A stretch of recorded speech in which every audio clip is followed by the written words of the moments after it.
take a look back at that and be able to gauge on a budget. So we did budget conservatively. I'd like to thank Luana. We drove her crazy, getting this budget done, changing numbers over and over. But she did a good job and she got this ready. So this is OCN's budget. PBDC does manage this operation on behalf of MCN and OCN. And so if you take a look at our sales right now, just to give you a quick overview, we do have sales, we are budgeting 2 million. Our actuals are 1.7 million for our gross sales. We did want to budget conservatively and not over gauge because then that's not a realistic budget. We want to kind of take a look each month and then we'll start to adjust as we go along. If you go down, we do have a new gas supplier. Again, as Nick said, we were in an agreement with Shell Canada. We were able to get out of that agreement and go with Penroyal, who again has been able to accommodate and work with OCN to give us an excellent rate on our fuel supply rates. So if you take a look at our cost of sales right now, 1.6 million. Again, when you're always increasing for an increase in sales, your costs are going to increase as well. Last year was 1.5. So we have a total gross profit of 357,000. Last year was 292. But if you take a look at our operating expenses right now, 766,000. That's what it costs to operate that gas bar. Again, keeping in line, taking a look at the past year's financials, 725,000. So there is a slight increase in there now that we have a manager there, full-time. So we are paying a full-time manager on site who I do work with. And also we are continuing our consulting fees for 6 months to ensure that that manager is trained so there's a smooth transition. And at the same time, now that PBDC is managing this operation, we do charge an admin fee to do all the financial work that we do, the budgeting, the audit, overseeing everything for this operation. So we are going to be looking, or OCN will be looking at a net loss, $364,000 for 2019. Right now, we are engaging the sales, looking at them week to week, month to month. And we can start to see a slow improvement. It may not get us out of this deficit this year, but we're hoping it'll reduce that deficit. For the first week of March, last year we seen sales of about 3,000, right, Lou? And this year, we've actually seen them at 20,000. Huge increase just for that 1 week. So we're hoping that those sales start to pick up. And last year was at 402. So keep in mind, this continues to add to that deficit every year. So that's 6.3, we'll climb to 6.5, 6.8. What we have to do is reduce our deficit by ensuring that our net losses become net incomes. So right now, again, making sure that our sales are increased, minimizing, keeping them minimal, keeping an eye on our expenses, and hoping that that treaty rebate, again, we were looking at 14 cents going back to the customer, but Nick now said, let's look at keeping 2 cents, but still being competitive with our partner, Grand Rapids, because they do a rebate of, they give back 10 cents. So we want to make sure that we are keeping some to go back to the operation, but still ensuring that we're being competitive with our neighbors. So any other questions on that? Will OCN be expensing this or AR-ing this, or we get a tobacco tax rebate to pay for it? So we do have an agreement with MCN right now. Any tax rebates, gas rebates, fuel, and tobacco go 100% to this operation to help it climb out of its deficit. And they agreed to that, they signed, so we keep track of that as well. Right now, it will be an AR to OCN. For us right now, yeah, it goes, we bill Pinisu. Pinisu will bill, Pinisu, we bill Pinisu, and then we send the invoice to OCN. OCN is supplementing this right now. So this is an unbudgeted item that they have to include in their budgets.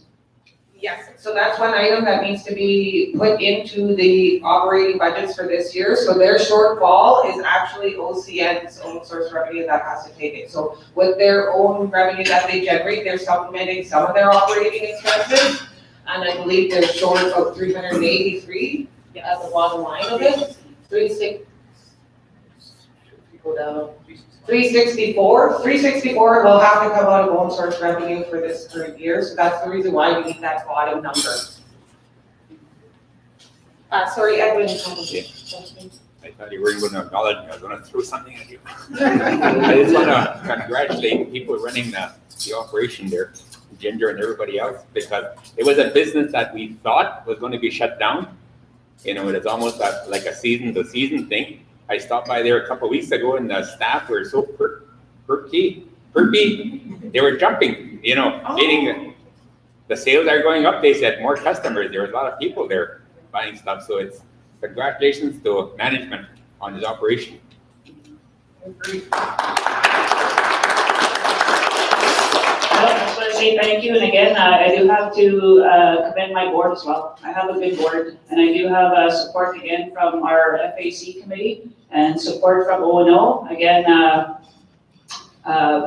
sharing that information and not working in a PPC silo like it used to be, and being more transparent, especially to our leadership and the community, I think is key. And again, having the right people in place to ensure that business does business, and that we're here to make revenue for OCN and wealth. So, yes, thank you.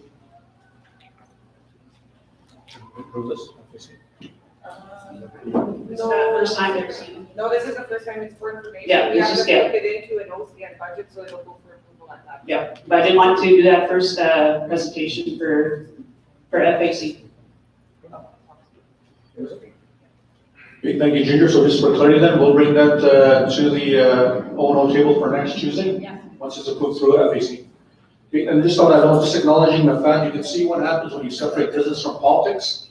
It works the way it's supposed to, and you separate politics from your administration. Although we have a finger on the pulse of those two elements, we have to in order to make sure we govern accordingly. On that note, we do in our planning a meeting next Tuesday, March 20th, an internal OCN exercise with PBDC. So one easy fix to this, with Ginger doing as much cutting and trimming as they can on that budget, the only other way is to increase revenues. So what we're going to propose next week during that exercise, especially for leadership, is we're going to have an internal strategic business meeting and exercise and adopt a procurement, OCN procurement policy, meaning that, and this is going to be something that we have to have faith and your honor and trust in as we go to Winnipeg for business. Every single one of us that gets shuttle should stop and gas up at that gas station. Yeah, it costs a little bit more, but we're going to fine tune those prices. But when we're buying gas from our own companies, we're investing in our own community. That's the Cree economy that we're going to build and go forward on. So we want to make that as part of a standard operating procedure for any and all people that travel. We're doing it with the Mayan bus lines out from the casino. We need to do that right across the board of the fast track to support our own business and build them. And we'll be able to knock that depth down, get it into a profitable position. We'll also be recommending that to Mr. Kowalczyk as well. With that note, as we move forward, OCN will be going to a budget of approximately 40, 50, 60, 75 million this year. With OCN, OEA, OHA, Robbie W. Cairn Home, Foreign Source of the penalties, tobacco, fuel, CFS, and PBDC. And that's not even counting special projects. So if PBDC goes the way it's going, we've got a potentially $50 million tower. We've got a $15 million landfill site.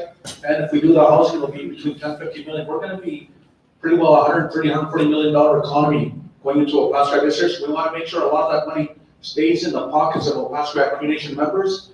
And what that does is verifies everything we've done with getting certified FNFA, FMB, 10-year grant, and now implementing this strategic plan for PBDC that was done by going to the champions of Canada, if you will, the ones that lead and are successful. Your consultant from Osoyo's First Nation, using our model, your board members, home members, two of the strongest on the east and west coast are on our board, are working with PBDC. And you can see it reflected in the results of how we're progressing. So with that, this does not include, and she's making notes here, no proposals or investment income. On top of that, our value of NAC right now in PBDC is approximately, give or take, 6 to 9 million, depending on the date, and that's going to be climbing as we evolve. And that's what I mean about that strategic investment, is to use that based on the strategy of what the people will be developing, called a comprehensive community plan. Victoria has left us now, but there she is. That's going to be what drives what the people want, not what politicians want or what management want. It's ownership of the people, by the people, that will help determine in order for what their needs are. So with that, yeah, we've got those. Thank you very much. Are there any questions on any other elements of the budget? If not, I just want to bring your attention to this. I asked Shelley and the finance team to develop this chart. If you can blow it up a little bit, please.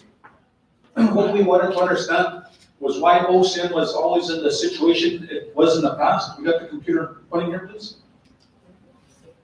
We looked at the history, and keeping in mind there's a number of factors that impacted why we were in certain deficits and whatnot going back to 1999, so 20 years ago. Part of it is, the reality being, it's the federal government that's in office of the day. You can see what happened when the PCs came in, how they just cut off all funding, reduced funding for First Nations. But taking that government's piece aside of the PC government unit, because you can see how they're impacting us on CFS going forward in the new fiscal year. What we need to do is ensure we address our structural deficits of our financial systems, which we have been doing, which is why we've been pushing to get certified on FNFA, FMB, the 10-year grant, and now with the group we met yesterday from BC, the First Nations Infrastructure Institute. When that becomes part of legislation Canada, well, OCN will be one of the first in all of Canada to be certified in all of those elements, so we'll be leading the way, and they're actually going to use Aspect as a pilot or FMB on bringing all of the entities into the FMB process, or right now it's OCN proper, but you have OEA, OHA, etc. Part of what we're already doing internally is what they actually have been talking about. So we're already ahead of the game with our thought process. So you can see our deficit 6.7 million back in 2002, and it fluctuated for whatever reason. It was a little bit of a surplus in this area. What I asked the team is what created that, why were they successful? We need to know. They said they had a loan, I think, Shelley, they borrowed 20 million. So this is a false number because it was a loan that they're still paying back, and we need to verify that with Daryl and Nicole, which is part of, again, our structural deficit. The fact being, we could borrow $1 billion or $1 trillion. I'm not being facetious here. The reality, if we don't fix our structural deficits within our financial system, we're going to be back in these deficits. So what you do is, looking at where we came to 2016, we started making these changes, separating business from politics, creating matrix so people are certified and qualified to sit on those respective boards. Going from, I think it's 3.2 million deficit, this is not even counting PBDC's deficit of roughly 6 million, up to 14 million based on the turnaround of PBDC's fortunes, but also doing the new way of business, which is participating in the Toronto Stock Exchange by becoming owners of publicly traded companies. In all of its history of PBDC, the most that they ever made was $1 million. By just making one change very strategically, we've gone from 3.2 million to 14.7. That's basically almost an $18 million turnaround in 1 year. But keep in mind, this will fluctuate based on the stock price. So right now we're sitting at about 9 million plus the sales that we made and paid off some of the original investment. So we need to do more of this, and you're going to see that play out now and probably grow this year with the Triton going public next month. So this now doesn't become a rainy day fund for leadership or people that play politics with. What we need to do is tie that into the good work that's going to be done by Victoria and the facilitator, which may be Frank Whitehead, will know by hopefully by the end of this week if he'll take on that role, to facilitate and take it to the people what the people want. So if the kids want a water park, then we'll put a water park in there. It's going to be based on need and the priorities. And of course, we all know housing is priority number one. So you can see with the strategic plan we did last month and this past week, we've gone from INAC system of only getting 6 houses to, as of yesterday, I think we got up to 18, right? The people that earn the housing, Evan, 18 roughly. And we're going to try and push that to 50 houses this year, give or take. But again, we're going to make sure that money stays in the pockets of the Cree economy and OCN members. So as many contractors as we can get trained up, built up from carpenters, plumbers, landscapers, suppliers. That's where we're going to make sure that goes in towards that particular process. So it's not any personal gain or political gain. It's about the gain of the quality of life for our OCN membership.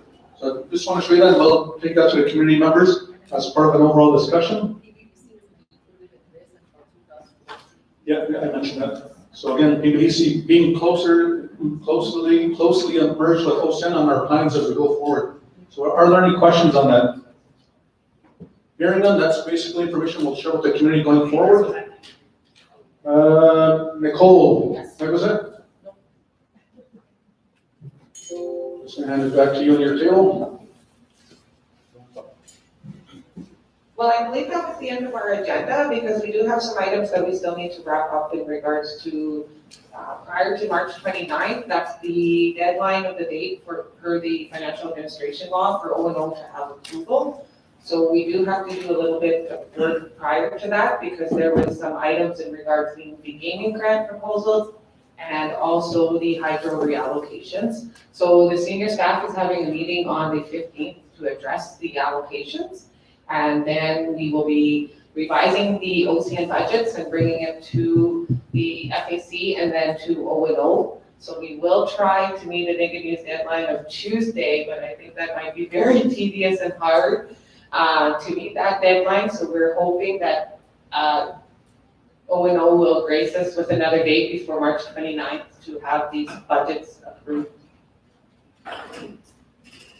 Other than that, do we have any last comments or questions? OEA? OEA will be the same time as we tabled that. Oh, you tabled it? Yeah. I wonder they're going. Yeah. People, okay, then here it is. Are we done?